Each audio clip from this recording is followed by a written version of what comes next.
আসসালামু আলাইকুম, কি অবস্থা সবার? কেমন আছেন সবাই? আশা করি সকলেই ভালো আছেন। ভিডিওটা ছিল রোজার মধ্যে করা, আর যেহেতু আমরা একদম লাস্টের দিকে ইফতার মাহফিল করেছিলাম, সেহেতু ঈদের জন্য একটু ব্যস্ত থাকায় ভিডিওটা আপলোড করতে পারিনি। তো আজকে এই ভিডিওটা আপলোড করতেছি, আর এই ভিডিওটা 29 রোজার। সেদিন আমাদের এসএসসি ব্যাচ 2018 সালের সকলে মিলে ইফতারের আয়োজন করা হয়েছিল। আসলে এসএসসি পরীক্ষার পরে আমরা সকলেই ছন্নছাড়া হয়ে কে কোথায় গিয়েছিলাম তার ঠিক নেই। তো আমরা চেয়েছিলাম যে আজকে সকলে মিলে এক জায়গায় হব, সেই হিসেবে সব আয়োজন করা। আমি মনে করেছিলাম আমি নিজেই লেট করেছি, কিন্তু এখানে আসার পরে দেখলাম আমার পরে আরও অন্য পাপীরা আসতেছিল। আর আমি লেট করে আসা একটা জিনিস ভালোই হয়েছে, আমি আসার আগেই সকল কাজকর্ম শেষ হয়ে গিয়েছিল, না হলে আমাকে অনেক কাজ করতে হতো। একটু লেট হয়ে ভালোই হয়েছে। এদিকে আমি আবার সকলের সঙ্গে একটু মাতবরি করতেছিলাম, কারণ এখানে আমি যদি সকলকে বুঝিয়ে না দেই তাহলে কাজগুলো সঠিকভাবে করতে পারবে না, এরা কাজে গাফিলতি করবে। সেজন্য সব কিছু আগেই নিজে বুঝিয়ে দিয়েছিলাম। আর এখানে আমার বন্ধু ফারুকের ভাবসাব মোটেও ভালো লাগতেছিল না। ওকে আদৌ রোজা আছে কিনা সেটা নিয়ে আমার সন্দেহ হচ্ছিল, কারণ সবসময় দেখছিলাম খাবারের কাছে ছিল। সকলে মিলে ফটোশ্যুট করে নিলাম, কারণ এগুলোই থেকে যাবে আমাদের স্মৃতির পাতায়। আর এসব ছবি দেখেই একসময় আমরা বলবো যে কোনো এক সময় আমরা সকলে একসাথে হয়েছিলাম।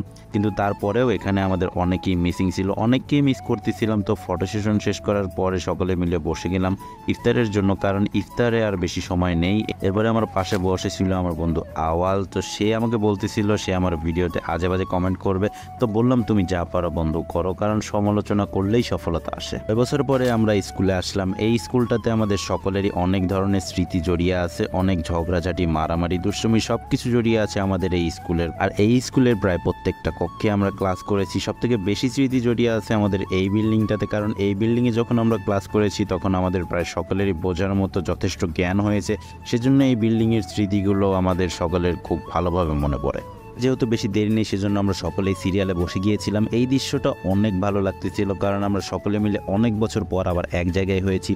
এইখানে যত আনন্দ হবে সবগুলো আমাদের স্মৃতিতে থেকে যাবে। আর বন্ধুদের সাথে থাকলে সময়টা খুব তাড়াতাড়ি চলে যায়, সেটা এখান থেকে বোঝা গেল। এখানে আসলাম তো কয়েক ঘন্টা হয়ে গেছে, কিন্তু সময়টা কিভাবে পার হয়ে গেল কিছুই বুঝতে পারলাম না। আর একটা কথা তো আছেই, যত রকমের সমস্যাই থাক না কেন, বন্ধুদের সাথে এক জায়গায় হলে কোনো ঝামেলাকেই ঝামেলা মনে হয় না। এজন্য সময়টা কিভাবে চলে গেল বুঝতেই পারলাম না। তবে সকলের সাথে এক জায়গায় হওয়ার পরে নিজের মধ্যে অনেকটা আনন্দ ফিল হচ্ছে।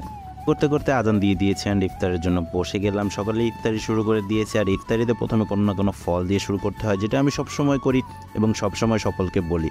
এরই মধ্যে একটা মজার বিষয় ঘটে, সেটা হচ্ছে যে এখানে বন্ধু ফারুক এখনও কনফিউশনে আছে যে আসলে আজান দিয়েছে কিনা, কারণ দূরের মসজিদের আজান শোনা যাচ্ছিল কিন্তু কাছের মসজিদটাতে তখনও আজান দেয়নি।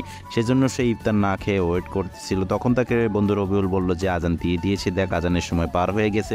ইফতারে যে কোনো একটা মসজিদের আজান শুনলেই ইফতারি শুরু করে দেওয়া যায়।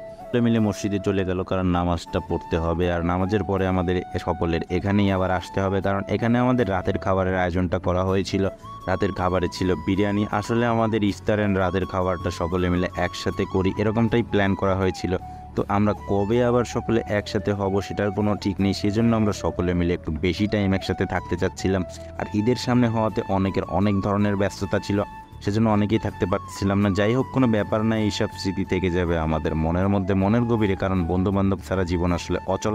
কিন্তু সত্যি কথা বলতে বন্ধুবান্ধব ছাড়া জীবন যেমন অচল এটা ঠিক, তবে বন্ধুবান্ধবগুলো বন্ধুদের মতো হবে। বন্ধুদের মধ্যে স্বার্থ থাকলে বন্ধুত্ব কখনোই কোনো দিনই ভালো হবে না, সুখকর হবে না। তো আজকের ভিডিওটা এ পর্যন্ত, দেখাবে পরের কোনো ভিডিওতে। ততদিন সুস্থ থাকবেন। আসসালামু আলাইকুম।